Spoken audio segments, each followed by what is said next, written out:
today was the first day he was actually authorized to start excavation work on the job.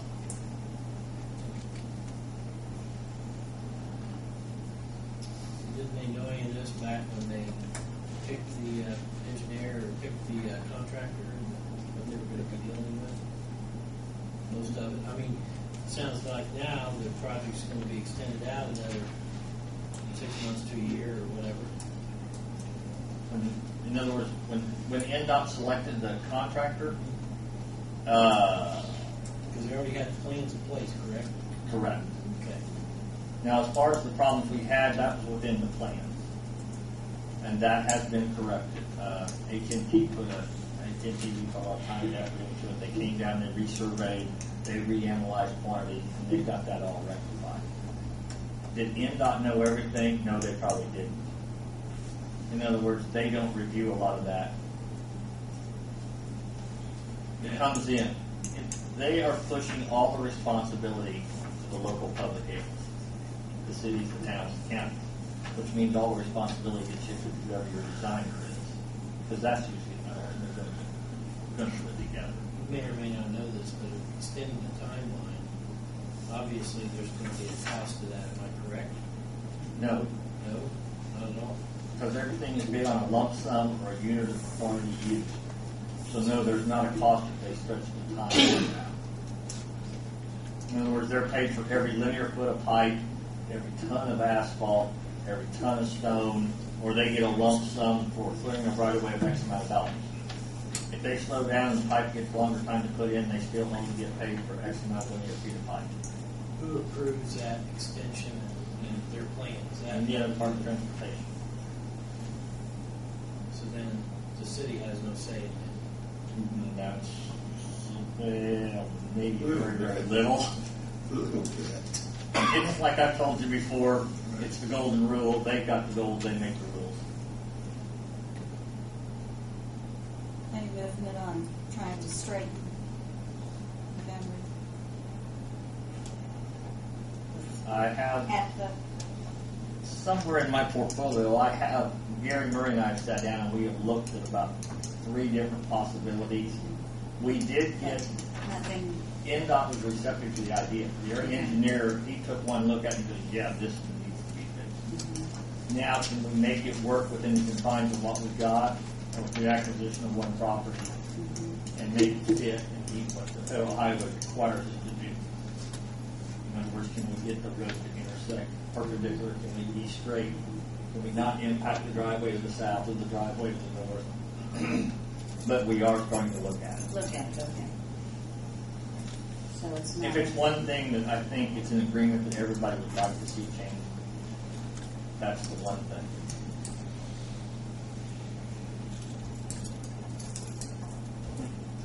When is the stoplight coming As quickly as possible. in? Okay, that's what I thought it comes NDOT out. has approved it. They've required our Board of Works to take action on it by resolution as being a safety issue. The Board of Works passed that today. Herb was emphatically behind it and supported it wholeheartedly. You should leave the light down. He don't want to go back up either, but that's not a point. But anyhow, so probably within the next week you'll see it gone. The one thing is the city is going to be responsible for the placement of stop signs, and they're going to require massive, oversized stop signs. And I don't have them, and I have to get a sign supplier to try to get them here ASAP, and I'll probably be pressed to get them here within 10 days to 2 weeks. So what are they doing with the drill on the property that used to be the cleaners? They're just sampling to see if there's any more down there? Or If you notice, they're keeping it pretty well cut down. They're going to excavate a site about 20 foot deep. And when they do, they don't want the walls of that hole to collapse. In other words, they don't want the northbound lane to Lincoln Street to fall in or Parashell to fall in. So they're driving piling. That piling, they're augering down so that they actually set those in grout because there's such a short amount of them that will be in the Bedford stone. They want them to be grouted into place. So they're actually augering the holes, and then they're finishing driving them in and grouting them in place. And then once those are all in place all the way around the perimeter of the site, they'll go in and take all the dirt out. So then backfill the program again. It's a pretty good sized hole. Looked like it. I think it'd make a great swimming pool for Janet Chadwell if we went down to the turn lane. Any other questions? You can print that too. I'll leave that out. Yeah. Janet opened the paper and find out she's got A pool in her yard. I said it would work, but we can't do it. She wants to heat it for her. Yeah. But anyhow, it's coming along. It's just very slow. The utilities have not completed their relocation yet. Matter of fact, we had a complaint today because of one of the subcontractors not being very considerate of a business operation. Absolutely. And we got it rectified within a few minutes, and he was very understanding. It's good because it gives an opportunity. Every time we get a complaint, it gives an opportunity for everyone to get out and talk to them. I tried to talk to them. Gary took the call this morning during our meeting, but I went out and talked to them. I made sure we had inspectors go out and talk to them, pass out cards, let everybody know who's who. And most businesses have legitimate complaints and concerns. And it's not like our general contractor. Our general contractor would be a lot more conscientious, but you're dealing with subcontractors, and they're working from who knows where. So they really don't have a lot of concern. But we're getting closer. You'll probably start to see action maybe within the next week. But we don't know about the timeline until somebody comes up with a decision on that. Right. And that is the contractor that's contemplating the timeline? Contractors proposing it. I've seen copies of the email. The decision is made by the state of Indiana, Department of Transportation. And a lot of time that is there that they can work, is not counted against them if they don't. There's about 3.5 months per winter. I'm thinking it's right at 4. In other words, right now, anything they do now is not counted as a day of work. December, January, February, and I believe the first 17 or 20 days of March don't count. Like this coming Memorial Day, they won't have to work the afternoon the day before. Yeah, the state requires them when they have to shut down for holidays. In other words, if it's a beautiful day and it's the day before Memorial Day, they have to quit at noon and go home. I just thought that was some of the concerns from the business owners that they wanted less time as possible.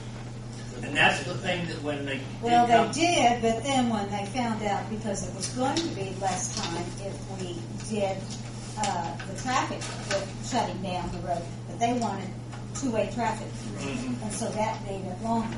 And we could still, Originally. it could still be done that way, two-way traffic, if you only did like the south half first. But it's That's the good close thing to about the- it. If we're forced to do it, at least they're being considered enough that they're going to say, let's do one end and then the other and not impact anybody more than part of the project. In other words, they threw it out, it's all rain, and they haven't had a chance to analyze it. In other words, they said, we'll go from First Street to Marysville. If you get all that done, they're done. It all happened, I mean, you really start now, and by this time next year, it'll all be done and gone.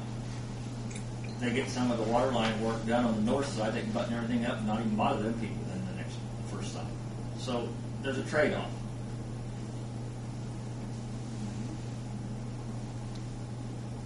We have some input. I can't tell you it carries much merit. What streets are you working? You're paving some streets right now? Or We're done. You're done? They shut the asphalt plant down last Wednesday. As a matter of fact, we had a couple of things we wanted to get done that we weren't able to because they simply ran out of time with their plans. They had their plans scheduled for shutdown. They went down last Wednesday afternoon. Has your patch held on in front of the hospital? Yes, sir. It looked like it did. I was We gonna used say a different material. We also rented a piece of equipment, and we got along very well. The one patch I didn't get done, there was an area on Barishell, and I wanted to make a couple temporary patches for winter, and we weren't able to get to either one of those. Vandalia Road was completed and looks wonderful. We've done a nice job on the Vandalia Road project as far as the resurface. And we do attend another meeting at NDOT. January the 12th to see additional funding. 10 a.m. to try to replace the money that we swapped over to the Lincoln Street project. It's not ever hurt the neighborhood.